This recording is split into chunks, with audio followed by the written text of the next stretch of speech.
madam ile. Mbaya sana. Yaani kitu kidogo tayari kufanya, mara leo Joseph kufika pale kuanza kuingia. Uko na laki. Yote sometimes wanamwangalia.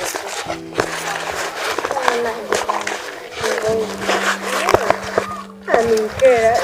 Leo unajua ameniita. Zangu sikuwa. Nikamwambia madam, tunajua jana sikuja. Nikamwambia ndio kwa hiyo ndio kwanza kuandika notes. Kabisa ni kwanza ndio kanisa hapa tunajua kuna neno ni bali siweze kuandika kitu kinachotumia.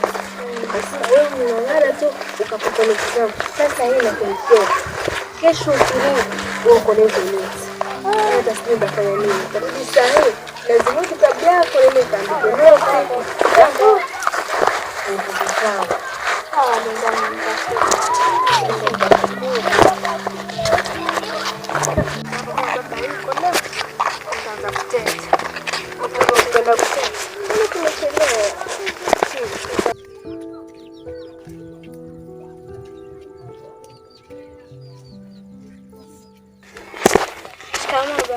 Marhaba. Hujambo?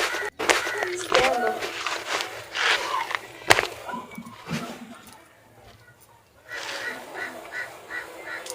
Shikamoo. Marhaba. Binti unaitwa nani? Naitwa Lela.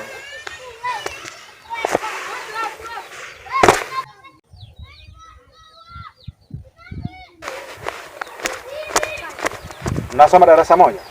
Ndio. Na rafiki yako? Ndio. Sawa sawa. Haya so.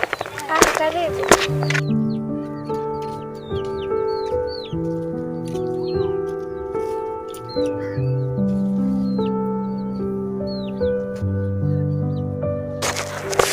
Hivi unataka kuniambia saa hizi ndo mnatolewa shule? Ndio baba, naweza kutoka shule. Saa hizi ndio unatoka shule. Saa hizi. I hope hakuna kitu kingine ambacho mlikuwa mnafanya huko barabarani.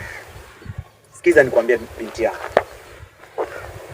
Kama kuna vitu unafanya huko dunia hii hakuna siri.